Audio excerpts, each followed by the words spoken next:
Você já trabalhou com Kettlebell? É um acessório que vem sendo cada vez mais usado, tem se popularizado em todo o mundo, em função da sua versatilidade, da sua praticidade. E você também pode usá-lo com seus pacientes na prática dos seus exercícios terapêuticos. Nesse vídeo eu vou falar sobre como ele surgiu e os princípios gerais envolvendo o uso desse acessório.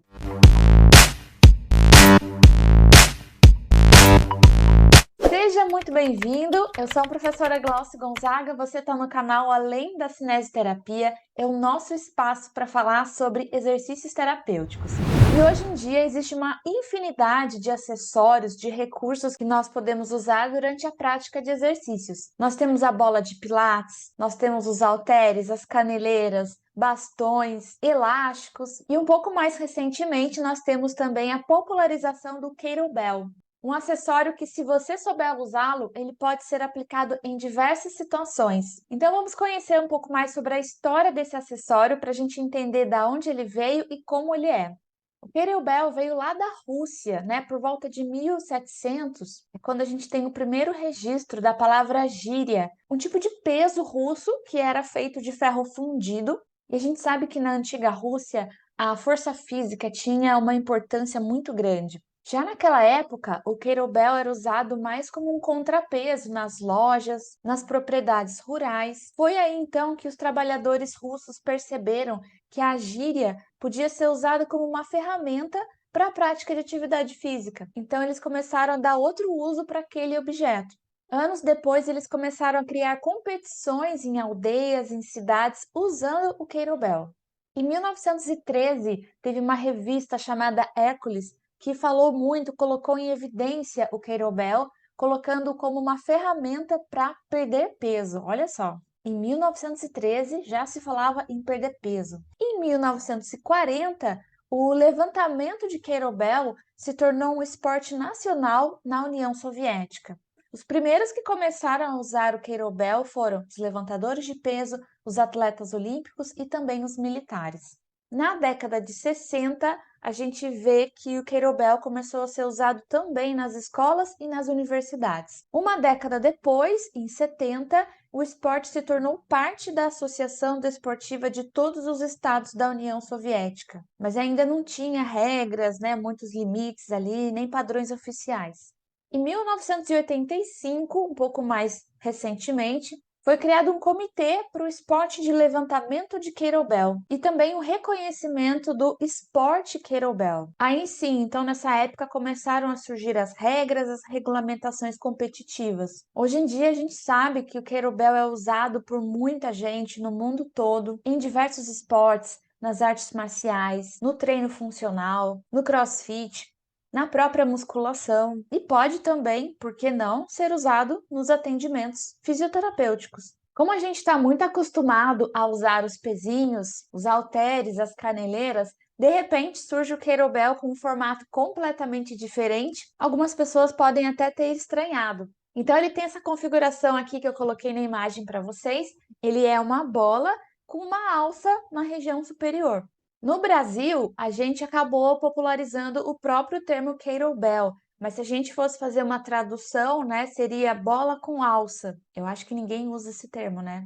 Então, o fato dele ter essa bola com alça, ele tem uma configuração que permite a prática de exercícios balísticos, a execução de movimentos rápidos e oscilatórios. Dessa forma, é possível prescrever exercícios para melhora do condicionamento cardiorrespiratório. A gente pode pensar também em exercícios de flexibilidade, de fortalecimento e de ganho de resistência à fadiga. O Kettlebell também faz muito sucesso porque com ele a gente pode reproduzir com uma certa facilidade alguns gestos que a gente faz no nosso dia a dia. Então, para a gente imitar algumas atividades funcionais, ele pode ser bastante útil também. No treinamento funcional, então, o Kettlebell faz muito sucesso. São programas de treinamento que acabam exercitando o corpo como um todo. Eles treinam os movimentos e os padrões motores que nos dão movimentos eficientes. A gente também pode chamar o treino funcional como um programa de aptidão física que tem um foco no desempenho. Com Kettlebell, a gente pode formar um sistema de alavancas compostos de articulações, músculos, ossos, nervos e tecido conectivo que trabalha com as articulações para produzir movimentos eficientes. Então, a gente pode usar o kettlebell com o objetivo de aumentar a aptidão física. A gente pode fazer exercícios em diferentes planos, usando planos combinados, inclusive, usando diversas repetições e exercitando diversas regiões corporais. O treinamento com kettlebell visando melhora da aptidão física podem ser tanto de curta quanto de longa duração. E existe uma outra forma de se trabalhar com kettlebell, que é num contexto mais competitivo. Nesse caso, envolve tentar desempenhar tantas repetições quanto forem possíveis num determinado tempo pré-determinado. As competições de levantamento, de arremesso de kettlebell são feitas com um ou dois acessórios e grande parte das competições costumam durar 10 minutos, mas também nós temos competições de velocidade de 3 a 5 minutos, maratonas de levantamento contínuo por 1 hora ou mais, além das provas de revezamento por equipes. Então, resumindo, basicamente, você pode usar o kettlebell para aumentar a aptidão física, que é o nosso caso no ambiente da fisioterapia, mas ele também é usado com um caráter competitivo. Então, você pode estar pensando, poxa, eu já equipei o meu consultório, o meu espaço, o meu estúdio com bolas, bastões, caneleiras, halteres. Será que vale a pena investir no kettlebell de diversos pesos, tamanhos, né? Eu vou apresentar aqui algumas características, algumas vantagens de se trabalhar com kettlebell e no que ele se diferencia dos outros acessórios para a prática de exercícios terapêuticos. Primeiramente, trata-se de um recurso muito prático. Nós temos a possibilidade de aprimorar a força muscular e o condicionamento físico usando esse acessório. O kettlebell propicia melhoras no tônus muscular, no condicionamento cardiorrespiratório, na resistência muscular, no ganho de força, de potência. Também pode ser usado para ganho de flexibilidade, para melhora da ADM. É um excelente recurso também para perda de peso, para aumento da massa magra e também, olha só, diminuição do estresse e aumento da confiança. Fatores psicológicos também associados.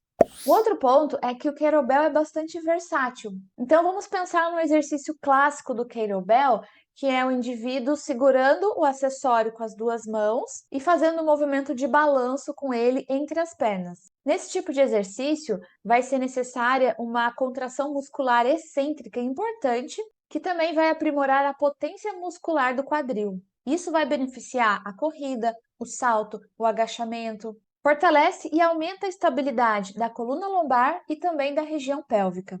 O formato da alça do kettlebell, então, faz também com que seja desenvolvida uma força importante na musculatura da mão e do punho. A forma e a posição do kettlebell também nos dá a possibilidade de fazer exercícios passando o kettlebell de uma mão para outra. Esse tipo de exercício pode ser interessante num contexto de treinamento sensório-motor, por exemplo. Então, o formato do kettlebell dá a ele uma característica única. Existe uma diferença muito importante entre a distribuição de massa do kettlebell versus de um halter. Isso gera repercussões diferentes no exercício também. No caso do kettlebell, a carga está localizada na frente da alça, enquanto que no halter, a carga é na linha da empunhadura.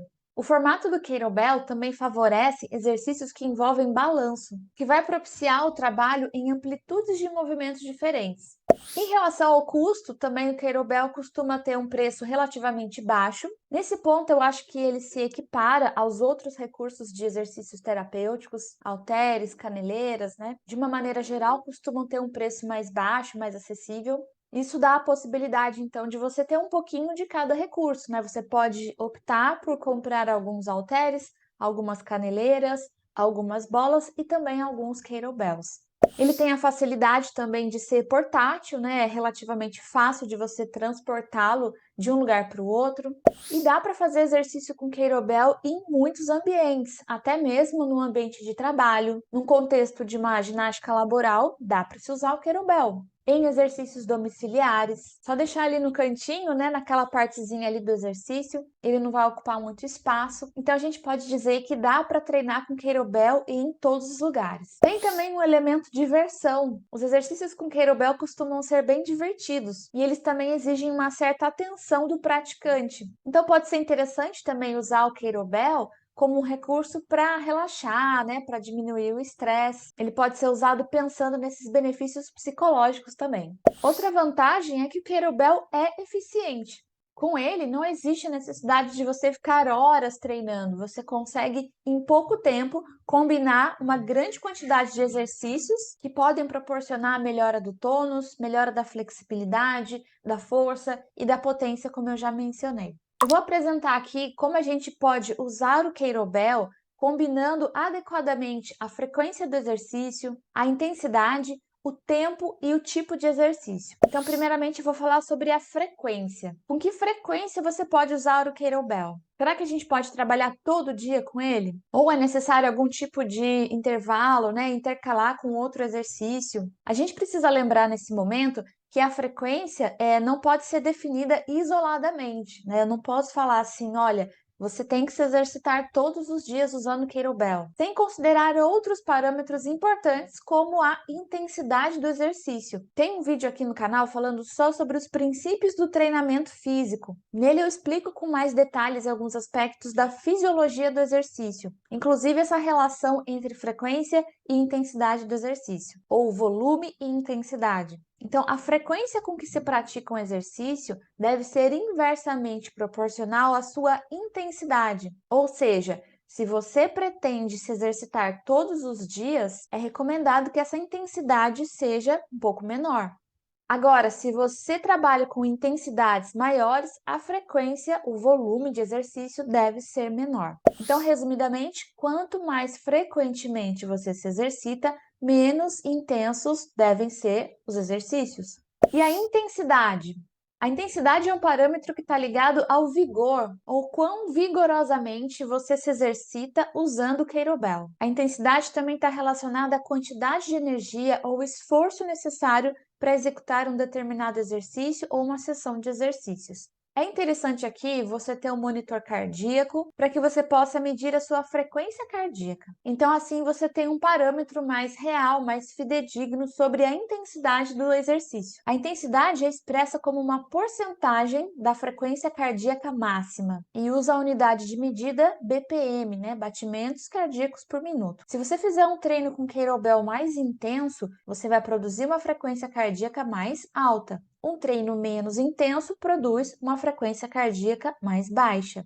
Logicamente que isso tem que ser individualizado e deve ser feito depois de você conhecer todo o histórico de saúde do paciente, possíveis comorbidades, né? Principalmente se forem doenças relacionadas ao sistema cardiovascular, então arritmia, hipertensão, angina. Nesse caso, o cuidado tem que ser bem mais intenso. De uma maneira geral, a gente pode se basear na medição da frequência cardíaca máxima desse paciente. Então, para determinar a frequência cardíaca máxima, a gente deve subtrair 220 da idade do paciente, quando ele for homem, e 226 para mulheres. Então, vamos pensar num exemplo aqui, num homem que tem 40 anos de idade. 220 menos 40 é igual a 180. Então, 180 é a frequência cardíaca máxima desse sujeito. Já uma mulher com 40 anos de idade vai ter uma frequência cardíaca máxima de 186. Por quê? 226 menos 40 é igual a 186. Nós podemos trabalhar com vários percentuais de frequência cardíaca máxima e assim nós podemos trabalhar com várias zonas de treinamento. De uma forma menos precisa, né? Se você não tiver um monitor, se você não tem meios para fazer essa aferição com aparelhos, uma forma simples é fazer a medição no pescoço ou então na região do punho, né? Onde você pode medir o seu pulso. Então, você vai contar quantas batidas, quantos pulsos são emitidos em 15 segundos e depois vai multiplicar esse número por 4 para saber o valor correspondente de 1 minuto. Por que eu estou falando sobre esse assunto num vídeo sobre kettlebell? Porque os exercícios com kettlebell costumam ser mais intensos. E como é um recurso muito divertido, muito atraente, é muito comum algumas pessoas exagerarem na dose, tanto em relação ao volume quanto em relação à intensidade de exercício. Então lembra, se aumentar o volume, tem que diminuir a intensidade. Para aumentar a intensidade, o volume de exercício tem que ser baixo. Se a gente trabalhar com volumes altos e com intensidades altas, essa frequência cardíaca vai lá para o espaço. Então, eu recomendo fortemente, se você deseja trabalhar com Queirobel, principalmente com indivíduos mais frágeis, com algumas populações especiais, hipertensos, diabéticos, obesos, pessoas que têm algum tipo de comprometimento cardiovascular, é muito importante fazer essa verificação da frequência cardíaca com uma certa frequência. Então, se o seu paciente está começando a praticar exercícios com Queirobel, o mais seguro, o mais recomendável é que se trabalhe com uma faixa que vai entre 50 a 60% da frequência cardíaca máxima. A gente também usa essa faixa de treinamento para aquelas pessoas que estão fazendo um aquecimento, que estão se preparando para treinos mais intensos posteriores. Então, a zona de treinamento de aquecimento ou zona do coração saudável, também chamada assim, ela envolve exercícios que estão entre 50 a 60% da frequência cardíaca máxima. Depois a gente pode pensar em exercícios com Queirobel um pouco mais intensos, explorando um pouco mais o potencial desse recurso, estando ali numa faixa entre 60 a 70% da frequência cardíaca máxima. Essa é a chamada zona de condicionamento físico. Avançando um pouco mais, a gente também pode trabalhar numa faixa entre 70 a 80% da frequência cardíaca máxima. Essa também é chamada como zona de resistência. A gente pode melhorar a função cardiorrespiratória trabalhando com os nossos pacientes nessa faixa que vai entre 70 a 80% da frequência cardíaca máxima. A zona de desempenho envolve um trabalho com Queirobel que vai deixar a frequência cardíaca entre 80 a 90%. E a zona de esforço máximo, que aí já é para um grupo bem seleto, né? Eu não recomendaria trabalhar com essa zona para a maior parte dos pacientes, que são exercícios que trabalham entre 90 a 100% da frequência cardíaca máxima. Alguns autores até chamam essa zona de linha vermelha, porque nesse caso a intensidade do exercício é muito alta mesmo. Então a gente vai pensar no Queirobel nesses casos para pessoas já muito bem condicionadas, né? Geralmente atletas, pessoas com um nível de condicionamento físico muito superior que a média. Então, de uma maneira geral, né, não estou avaliando cada um dos seus pacientes, não estou falando aqui para uma pessoa específica, eu estou falando aqui de uma maneira geral, que costuma-se praticar exercícios de Queirobel dentro da faixa de 50 a 60% da frequência cardíaca máxima. Pensando naquele paciente, naquele aluno iniciante que não tem ainda experiência, não está familiarizado com Queirobel, pode ser legal no começo você fazer os exercícios simulando o uso do Queirobel. Então ele não está segurando o objeto, mas ele faz alguns gestos como se estivesse usando o recurso. Então você pode trabalhar dessa maneira nas fases iniciais e depois começar de fato a usar o Queirobel, sempre com bom senso, né? A gente costuma começar com pesos bem pequenos e aí a gente vai observando essa progressão do paciente e vai então colocando pesos maiores se isso estiver alinhado com o seu objetivo terapêutico. Então, se você pretende aumentar a resistência à fadiga do seu paciente, não existe essa necessidade de progredir com cargas cada vez maiores. O foco aqui vai ser outro. Você quer que esse paciente seja capaz de suportar, de tolerar o exercício por períodos de tempo maiores. Agora, se o seu objetivo é aumentar a força muscular, aí sim faz sentido você trabalhar com kettlebells cada vez maiores, mais pesados, com volume de exercício pequeno, visando o ganho de força.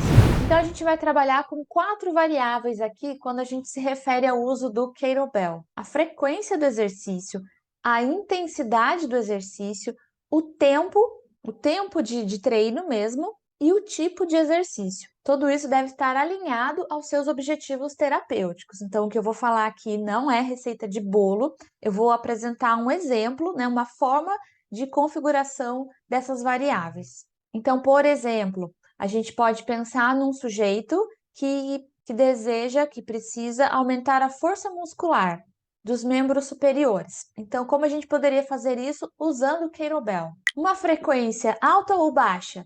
Baixa, né? Um volume de exercício baixo, combinado a uma intensidade alta. Então, eu posso usar, inclusive, o kettlebell para fazer o teste de um RM. Abrindo um parênteses aqui, se vocês quiserem, a gente faz um vídeo só falando sobre o teste de um RM, como essa avaliação é realizada. O foco desse vídeo é falar mais sobre o Kettlebell, mas se vocês quiserem, a gente pode abrir esse leque num outro vídeo paralelo. Então vamos lá. Esse sujeito usando o Kettlebell, visando ganho de força muscular. Eu vou trabalhar com frequências baixas, que pode ser, por exemplo, 3 vezes por semana, em dias alternados, segunda, quarta e sexta-feira. Trabalhando com uma intensidade próxima de 60% a 70% de um RM, com o uso do Kettlebell. Então, por exemplo, vamos pensar num kettlebell de 10 quilos. O tempo, né, também deve ser pequeno, porque o tempo é uma variável ligada ao volume de exercício. Então, assim como a frequência tem que ser baixa, o tempo também, quando o objetivo é ganhar força muscular. Então, poucas repetições podem ser feitas nesse contexto. E o tipo de exercício, uma possibilidade, é o levantamento de kettlebell. Então, o sujeito em pé vai fazer a abdução do membro superior usando o kettlebell. Então, essa é uma possibilidade, não é receita de bolo, é só para ilustrar aqui como a gente vai configurar esses 4 elementos de acordo com o objetivo de cada pessoa. Então, recapitulando: frequência, intensidade, tempo e tipo de exercício. E se o objetivo fosse aumentar a força muscular, só que dos membros inferiores? Então, os parâmetros vão ser semelhantes aqui.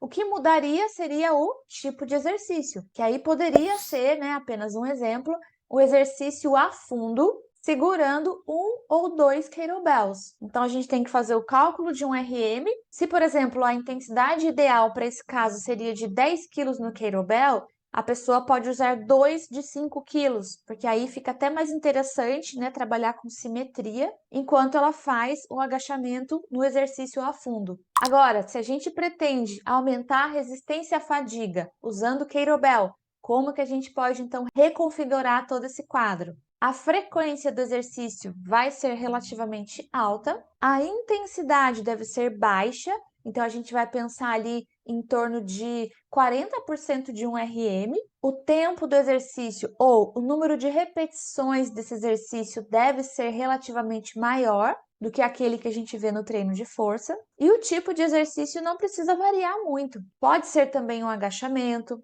pode ser também a abdução usando o kettlebell, pode ser fazendo uma caminhada.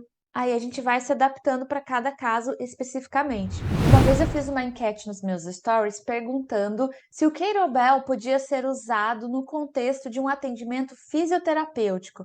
E uma pequena porcentagem de pessoas respondeu que não. Eu imagino que essas pessoas devem ter dito não porque elas associaram o kettlebell a exercícios explosivos, vigorosos, de alta intensidade. Talvez a referência delas no kettlebell esteja ligada àqueles treinos funcionais, né, de atletas ou do CrossFit, mas dá sim para a gente adaptar o uso desse acessório nas condições mais simples, nos exercícios de menor intensidade e também para aqueles pacientes com a saúde mais frágil. Inclusive, para alguns pacientes, pode ser até mais fácil segurar um kettlebell do que segurar outros recursos para a prática de exercício resistido. Então, considere essa possibilidade. Percebam que eu falei aqui sobre vários princípios que regem o treinamento físico. Então, se você entende a fisiologia do exercício, se você entende anatomia, cinesiologia biomecânica, você tem condições de adaptar o uso desse acessório